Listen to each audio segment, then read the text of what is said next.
지진 피해 지역인 포항 흥해읍에 대한 건축 규제 완화가 한 발짝도 앞으로 나가지 못하고 있습니다. 왜 그런지 원인을 취재했습니다. 경주시가 충분한 숙박시설과 스포츠 인프라를 갖춘 장점을 살려 스포츠 도시로 도약하고 있습니다. 올해는 18개 대회에 5만여 명의 선수가 경주를 찾을 것으로 예상됩니다. 축구협회 진상조사 과정에서 경주 한수원 여자축구단에서 감독에게 성폭력 피해를 당한 선수가 더 있는 것으로 확인됐습니다. 여러분 안녕하십니까? 지진 최대 피해 지역인 포항시 흥해읍이 특별 재생지역으로 지정됐지만 문화재 보호에 따른 규제로 인해 재건축에 어려움을 겪으면서 경상북도와 포항시가 규제 완화를 검토해왔습니다. 하지만 규제 완화를 위한 절차는 1년이 넘도록 아직 한 발짝도 떼지 못하고 있습니다. 재난 앞에서도 경상북도와 포항시가 탁상 행정으로 업무를 협의도 하지 않고 서로 미룬 탓입니다. 장성훈 기자입니다. 지진 피해로 인해 특별 도시재생지역으로 지정된 포항시 흥해읍. 주민들은 올해부터 아파트 등 주택과 상가를 새로 짓고 경기가 살아날 것으로 기대했지만 나아진 건 전혀 없습니다. 흥해 중심에 있는 향교와 영일 민속박물관 등 3개의 경상북도 지정 문화재로 인해 반경 200m 안에서는 건물 높이를 16m로 규제해 민간 사업자들이 재건축이나 재개발에 나서지 않기 때문입니다. 부서진 주택과 상가도 매매 없이 꽁꽁 묶여있긴 마찬가지입니다. 이런 상황을 우려한 주민들은 1년 전 이철우 도지사를 만나 규제 완화 검토를 건의해 긍정적인 답변을 받았고 1년이 지난 지금쯤은 규제 완화 조치가 마무리됐을 것으로 믿었습니다. 당장 올 봄부터 도시재생 사업을 한다고 하는데 문화재 규제 완화 부분이 이게 반드시 완화되어야만 도시재생하는 데 있어서 좀 원활하게. 하지만 실제 규제 완화 조치는 첫 발도 떼지 못하고 있는 걸로 확인됐습니다. 경상북도와 포항시가 허용 기준 변경을 위한 용역안 마련 등 업무를 제대로 협의하고 공유하지 않아 결과적으로 서로 업무를 미루는 상황이 돼버린 겁니다.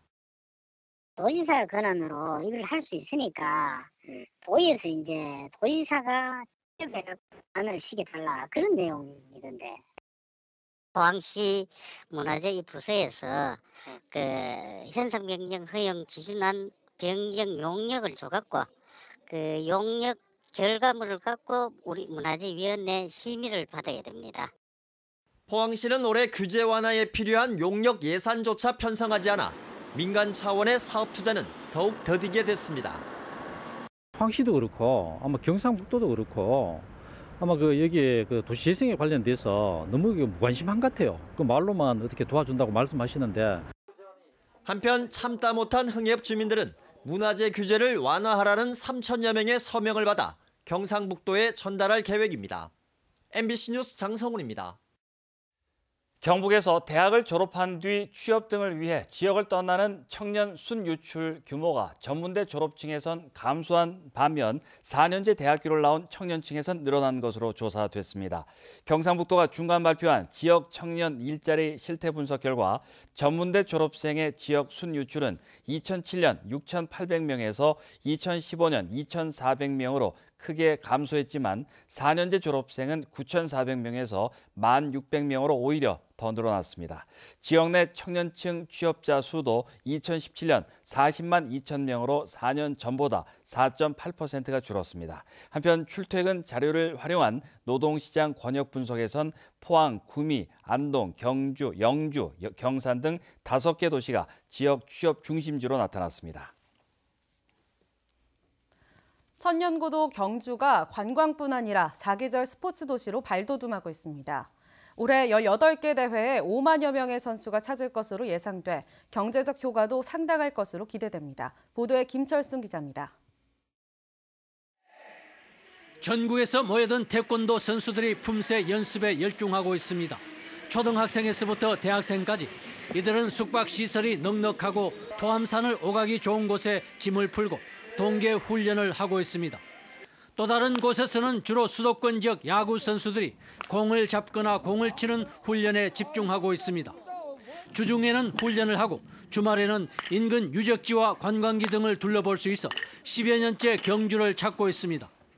여러 팀들이 모여서 이렇게 정보 교류도 되고 있고 쉬는 시간에는 이제 뭐 박물관이나 그다음에 유적지를 돌면서 이런 것들 아이들한테 접할 수 있는 1, 2월 경주를 찾는 전지훈련팀은 태권도, 야구, 축구 등 3개 종목의 230여 개 팀, 선수만 4,800여 명에 이릅니다. 올해 경주에서 열리는 큰 체육대회는 새로 유치한 2개 대회를 포함해 18개 참가 선수만 5만여 명. 경제적 파급 효과가 1,000여억 원이나 되는 것으로 경주시는 분석했습니다. 야구 한 팀이 한 달간 머물면 숙식비만 2천여만 원. 지역 숙박업소가 이들을 반기는 이유입니다. 경주가 전체적으로 전반적으로 많은 경기가 안 좋지만 그래도 또 이 겨울에 더더욱이 비수기 때 학생들 운동부 애들 유치해 주니까 저희들 업소에서는 많이 도움이 많이 되고 있습니다.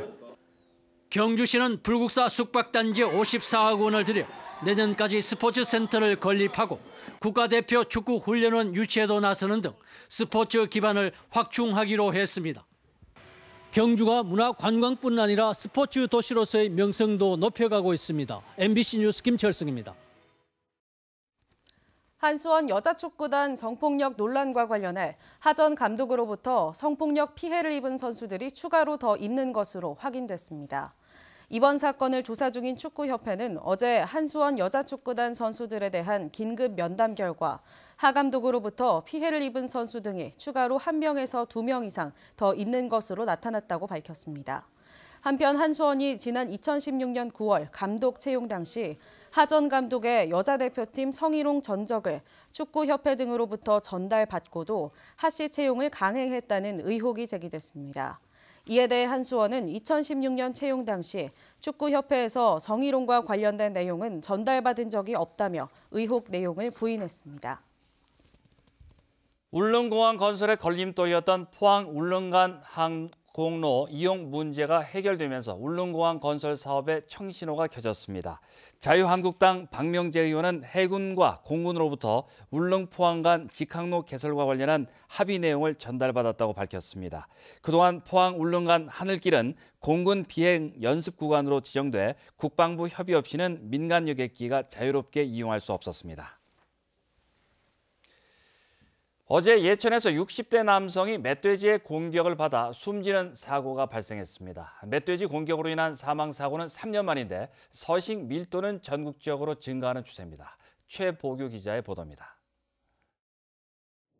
인적이 드문 산속, 이곳저곳에 패딩용 깃털이 흩어져 있고 바닥에는 핏자국도 보입니다. 어제 오후 7시쯤 이곳 야산에서 예천군 주민 66살 노모 씨가 멧돼지에 물려 숨진 채 발견됐습니다. 고추 농사에 쓸 버팀목을 구하러 산에 올라간 노 씨가 3시간이 지나도 연락이 없자 수색에 나선 마을 주민이 발견한 겁니다. 사고 현장입니다. 멧돼지의 공격을 받은 남성은 이곳에서 옷가지가 찍힌 채 발견됐습니다. 폐를 이제 집중적으로 공격받아서 돌아가신 것 같아요. 몸치린 그렇게 발견됐죠. 현장에 가장 먼저 도착한 마을이장은 불과 5m 떨어진 곳에서 150kg이 넘는 멧돼지를 목격했다고 말했습니다. 서너 차례 더 공격을 하더라고. 나도 막 밀고 지도 밀고. 살아오면서 받는 멧돼지 중에서는 그만한 것만 처음 봤어요. 수시로 출몰하는 야생동물에 사람을 공격하는 일까지 생기자 마을 주민들은 불안함을 감추지 못합니다. 사람도 이래놓으 무사하지 왜 살동세포이노. 국내 멧돼지 서식 밀도는 해를 거듭할수록 높아지는 추세입니다. 100헥타르당 멧돼지 서식 밀도는 2009년 3.7마리에서 2017년 5.6마리로 8년 만에 1.5배 이상 증가했습니다. 그중에서도 경북도 내 멧돼지 서식 밀도는 7.4마리로 전국 평균을 크게 웃도는 수준입니다. 경상북도는 매년 10,000마리 이상의 멧돼지를 포획하고 있지만 피해 방지를 위한 근본적인 대책은 되지 못하고 있습니다. MBC 뉴스 최복입니다. 이철우 경북도지사가 도쿄 오사카 도민의 신년회 참석과 일본의 농촌 활성화 사례 벤치마킹을 위해 내일부터 3박 4일간 일본을 방문합니다. 스즈키 마사루 오사카 관광대학 명예교수 등 전문가들을 초청해 일본 현지에서 이웃사촌 시범마을 조성 관련 포럼을 열고 농촌 활성화 성공 사례를 공유하고 다양한 의견을 들을 예정입니다. 또 6차 산업 체험형 테마파크인 이바라키현 파머스 빌리지와 빈집을 갤러리와 상점가로 리모델링한 오사카 카라호리 지역 등을 둘러볼 예정입니다. 황교안 전 총리가 대구 고검장 시절 만든 대구 기독 CEO 클럽 소식입니다. 황교안 전 총리는 단맞은 두드러기라는 아주 특수한 이유로 군면제를 받았죠. 이번엔 황 전 총리 아들 병역 문제와 대구 기독 CEO 클럽이 관련됐을 거란 의혹이 제기됐습니다. 양관희 기자가 보도합니다. 황교안 전 총리는 2009년 8월 대구 고검장이 됩니다. 대구에 있는 제2작전 사령관도 한 달 뒤 이철희 대장으로 바뀝니다. 황 전 총리처럼 기독교인입니다. 황 전 총리는 그해 겨울 대구 기독 CEO 클럽을 만들고 이철희 사령관도 함께 합니다. 사적으로는 한 두세 번 봤다. 그리고 모임이 있었습니다. 한 달에 한 번씩 만나는. 황 전 총리와 이 전 사령관이 종교를 매개로 친분을 맺으면서 황 전 총리 아들에게 공교로운 일이 일어납니다. 2009년 9월 전라북도 전주 35사단에 입대한 황 전 총리 아들이 그해 10월 말쯤 이철희 사령관이 있는 제2작전 사령부에 자대 배치를 받습니다. 전주에서 4주 훈련을 마치고 석연찮은 이유로 일주일 동안 대기하다 대구로 이동했습니다. 주특기도 보병에서 일반 물자 저장 관리로 바뀝니다. 황 전 총리와 이 전 사령관이 대구 기독 CEO 클럽 공동 회장으로 활동하던 2010년 7월에는 행정 PC 운용으로 보직이 또 바뀝니다. 그 비율이나 뭐 확률이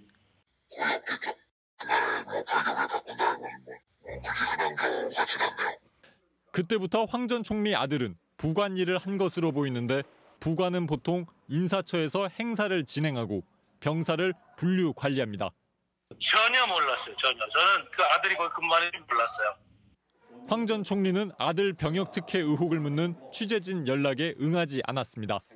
다만 예전부터 자신이 만든 대구 기독 CEO 클럽은 순수 종교 모임이라는 주장입니다. 순수하게 기독교인들이 지역사회에 헌신하자 이런 마음으로 만든 조직이에요. 단체예요. 황교안 전 총리가 직접 만든 모임을 두고 공직자 윤리에 맞냐는 지적이 나오는 데 이어 아들 병역 특혜 창구로 활용했다는 의혹까지 더해져 논란은 쉽게 수그러들기 어려워 보입니다. MBC 뉴스 양관입니다.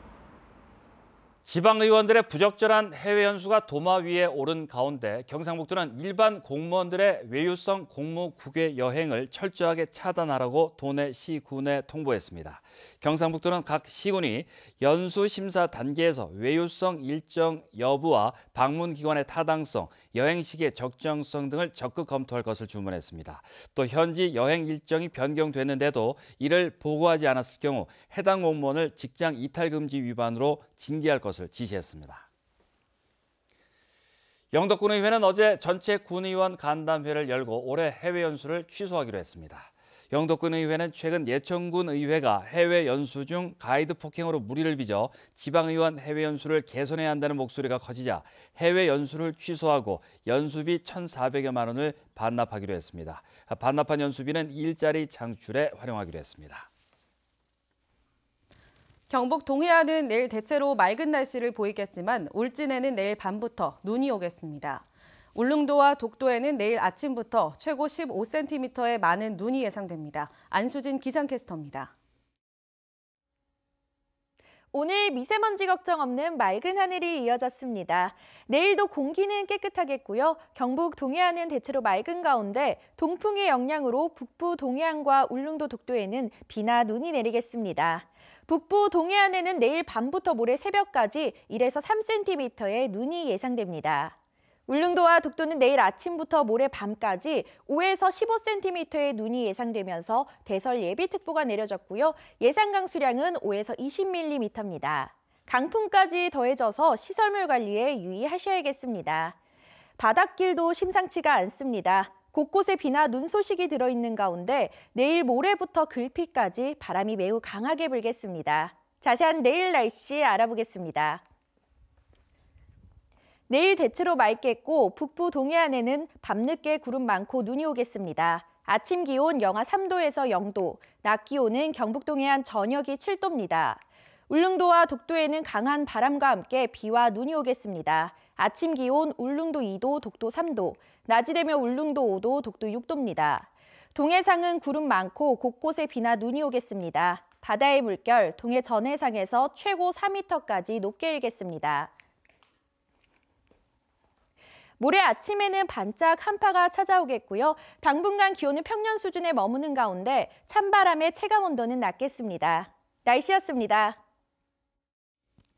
호미곶 국립등대박물관이 교육과 체험 그리고 휴식이 공존하는 복합 해양 문화 공간으로 다시 태어납니다. 포항해양수산청은 올해부터 232억 원을 투입해 3층짜리 등대 문화관과 교육생활관을 신축하고 야외 전시장을 정비합니다. 특히 전 세계의 흥미로운 유물을 한자리에서 볼 수 있는 전시실을 새로 꾸미고 가상체험과 입체 영상 등 디지털 콘텐츠를 보강해 가족 단위 여행객들이 즐겨 찾는 관광 명소로 변실시킬 계획입니다. 오늘 영양군에서 열린 경북시장군수협의회 회의에서 이철호 지사를 비롯한 도내 시장군수 23명이 SK하이닉스 구미 유치 성명서에 공동 서명했습니다. 앞서 이 지사는 어제 국회에서 원내 4당 대표를 만나 SK하이닉스의 구미 유치 당위성을 전달하는 등 10년간 120조 원이 투자되는 반도체 특화 클러스터 유치를 위한 광폭 행보를 이어가고 있습니다. 지난 10년간 검찰의 노동사건 전문성과 수사 역량 부족으로 노조법 사건의 불기소율이 90%에 달한다는 지적이 나왔습니다. 울산지검 소속 송영인 검사의 학위 논문에 따르면 지난 2008년부터 10년 동안 노조법 사건의 불기소율은 89.9%로 검찰 전체 사건의 평균 불기소율 53%보다 월등히 높은 것으로 나타났습니다. 노조법 사건의 불기소율이 크게 높은 것은 사측의 부당 노동행위 입증이 어렵고 검찰의 노동사건 전문 인력도 검사 4명, 수사관 10여 명에 불과하기 때문인 것으로 분석됐습니다. 네, 이상으로 포항 MBC 뉴스데스크 마치겠습니다. 여러분 고맙습니다.